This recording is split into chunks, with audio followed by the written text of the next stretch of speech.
आखिर नोएडा के 32 मंजिला ट्विन टावर्स को क्यों गिराना पड़ा? आइए जानते हैं कि पूरा मामला क्या है।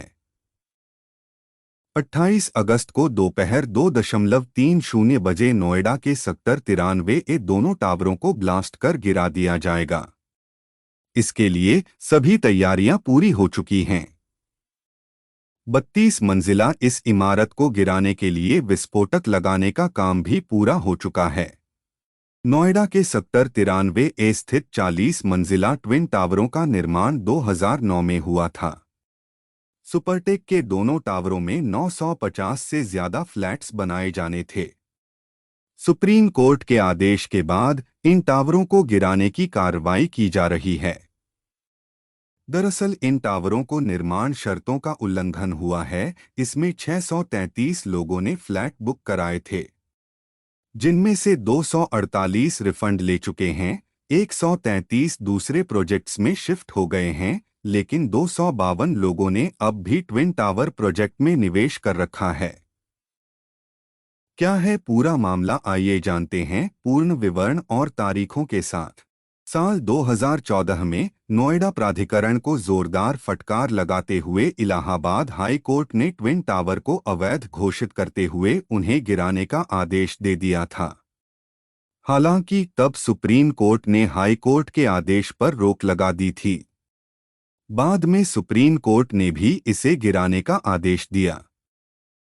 नोएडा के सेक्टर 93 में एक हाउसिंग सोसाइटी के निर्माण के लिए नवंबर 2004 में नोएडा विकास प्राधिकरण सुपरटेक नामक कंपनी को एक भूखंड आवंटित किया।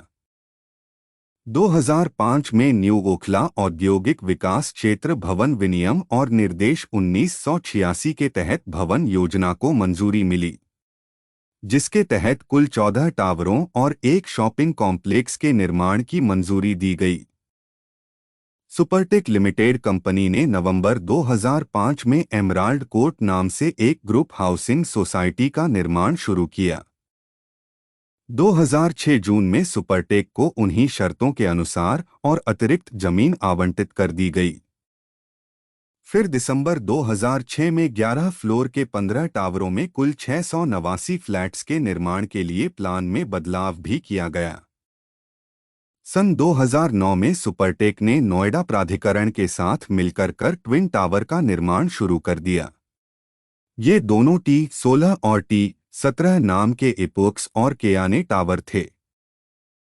जब दोनों टावर्स का निर्माण शुरू हुआ तो स्थानीय रेजिडेंट वेलफेयर एसोसिएशन ने इसका विरोध करना शुरू कर दिया, क्योंकि उनकी सोसाइटी के ठीक सामने, जिसको नोएडा अथॉरिटी ने पहले ग्रीन बेल्ट बताया था, वहां ये विशालकाय टावर बन रहे थे और वह उनके साथ हुए एग्रीमेंट का सरासर उल्लंघन था।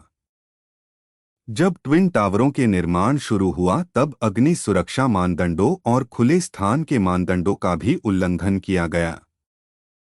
भवन निर्माण अधिनियम NBR 2006 और NBR 2010 का भी इन टावर के निर्माण में उल्लंघन हुआ, जिसके मुताबिक इन बिल्डिंगों के निर्माण के दौरान पास की अन्य बिल्डिंगों और इनके बीच एक उचित दूरी का रखना अनिवार्य था।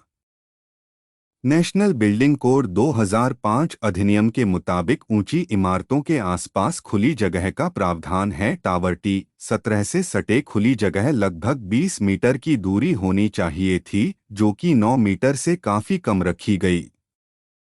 सुपरटेक कंपनी ने ट्विन टावर्स के निर्माण में यूपी अपार्टमेंट्स एक्ट का भी उल्लंघन किया है तथा मूल योजना में बदलाव किया गया, लेकिन बिल्डरों ने मूल योजना के खरीदारों की सहमति नहीं ली थी।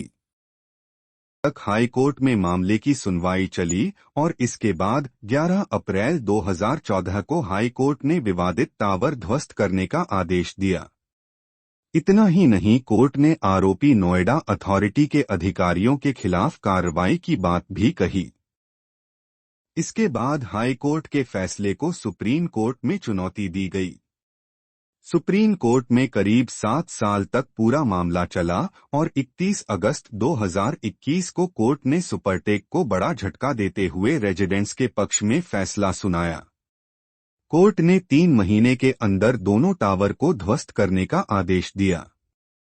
हालांकि कुछ कारणों से इसकी तारीख 3 बार आगे बढ़ाई गई।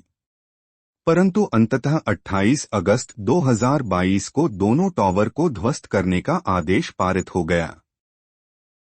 ट्विन टावर में पैसे इन्वेस्ट किए हुए खरीदारों का क्या होगा? कोर्ट ने अपने फैसले में फ्लैट खरीदारों का भी ध्यान रखा है। कोर्ट ने बिल्डर को 2 महीने के भीतर 12% सालाना ब्याज के साथ ट्विन टावरों में फ्लैट खरीदारों को सभी राशि वापस करने का निर्देश दिया है। इसके साथ ही बिल्डर को रेजिडेंट वेलफेयर एसोसिएशन को 2 करोड़ का भुगतान करने का भी निर्देश दिया था। मार्च 2022 में सुपरटेक कंपनी को नेशनल कंपनी लॉ ट्रिब्यूनल ने दिवालिया घोषित कर दिया और कंपनी पर करीब 1200 करोड़ रुपए का कर्ज भी है। इमारत को ढहाने के लिए बारूद लगाने का काम पूरा कर लिया गया है। इसमें करीब 3700 किलोग्राम बारूद का इस्तेमाल होगा। इस इमारत को गिराने का काम एडिफिस और साउथ अफ्रीका की जेट कंपनी कर रही है। इसमें कुल 9640 होल किए गए हैं। एक होल में इतना बारूद डाला गया जितना कि वो सही से जिस कॉलम में डाला जाए उसे फाड़ सके।